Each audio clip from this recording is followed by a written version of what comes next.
Welcome to NP Certification Q&A, presented by Fitzgerald Health Education Associates. This podcast is for NP students studying to pass their NP certification exam. Getting to the correct test answers means breaking down the exam questions themselves. Expert Fitzgerald faculty clinicians share their knowledge and experience to help you dissect the anatomy of a test question so you can better understand how to arrive at the correct test answer. So, if you're ready, let's jump right in.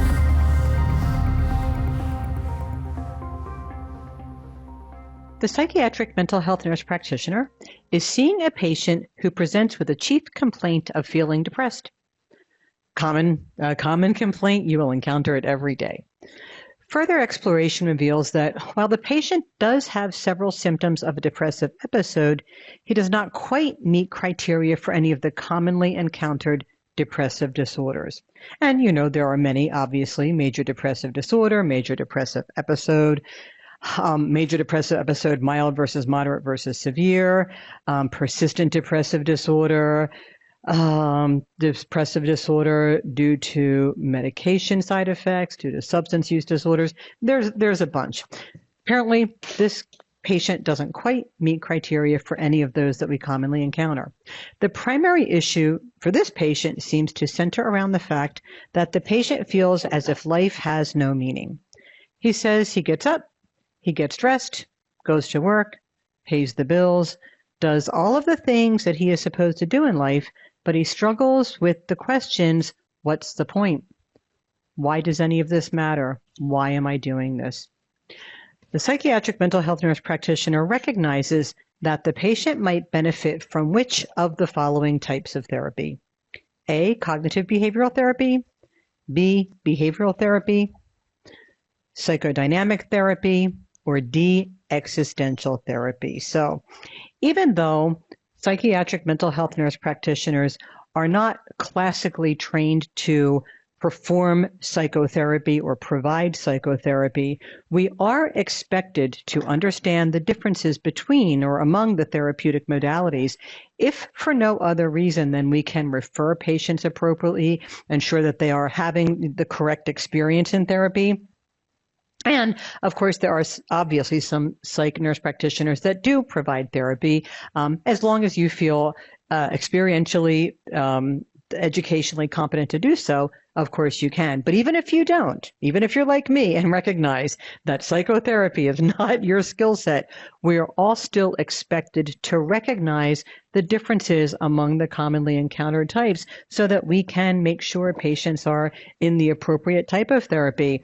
If I had a nickel for every time I was talking to a patient and the patient is dutifully seeing the therapist every week, twice a week, or every other week, or whatever it is, but they tell me it's not really helping, they don't really feel like it's quite for them, I could probably retire. I mean, it happens, unfortunately, all too often for the same inertia that people take the same medicines that don't help them, etc.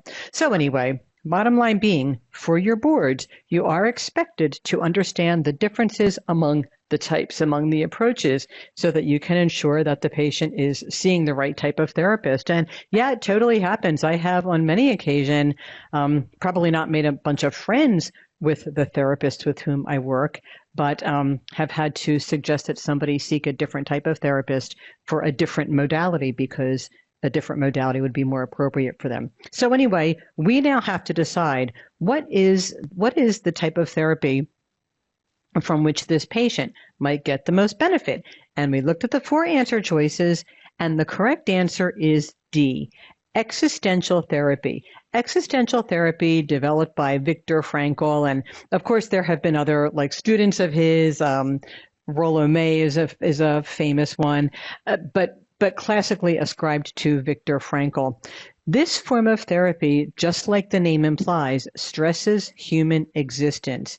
It's about, the emphasis is on the person's contribution to the world, and the primary therapeutic modality is described as logotherapy, or therapy through meaning.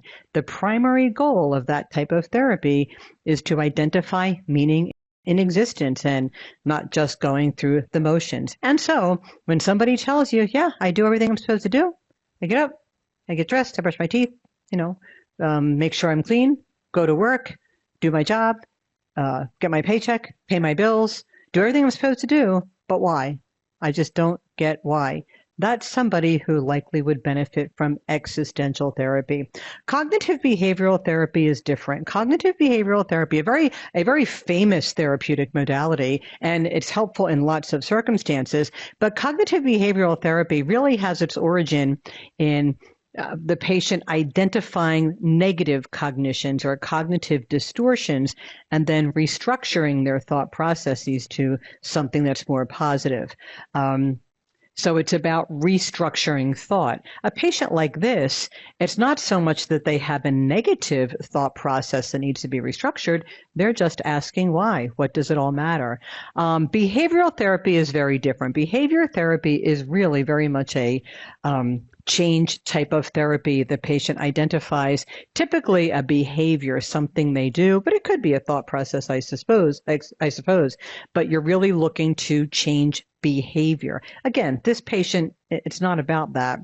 And then finally, psychodynamic therapy is a therapeutic modality that really suggests that mental distress is caused by somebody internalizing conflicts that really arise from earlier in the lifespan. Psychodynamic therapy, much like psychoanalytic therapy, really explores the patient's past as the contributor to their present circumstances. And so that's not to say that these are all mutually exclusive, and it's not to say that patients can't benefit from a multimodal therapeutic approach sometimes, just like they can benefit from a multimodal pharmacological approach. But when somebody says to you, I don't know why, what's the point, why does it matter? That is someone that right off the bat you recognize that they could benefit from existential therapy. Thank you for listening to NP Certification Q&A, presented by Fitzgerald Health Education Associates. Please rate, review, and subscribe to this podcast. And for more NP resources, visit FHEA.com.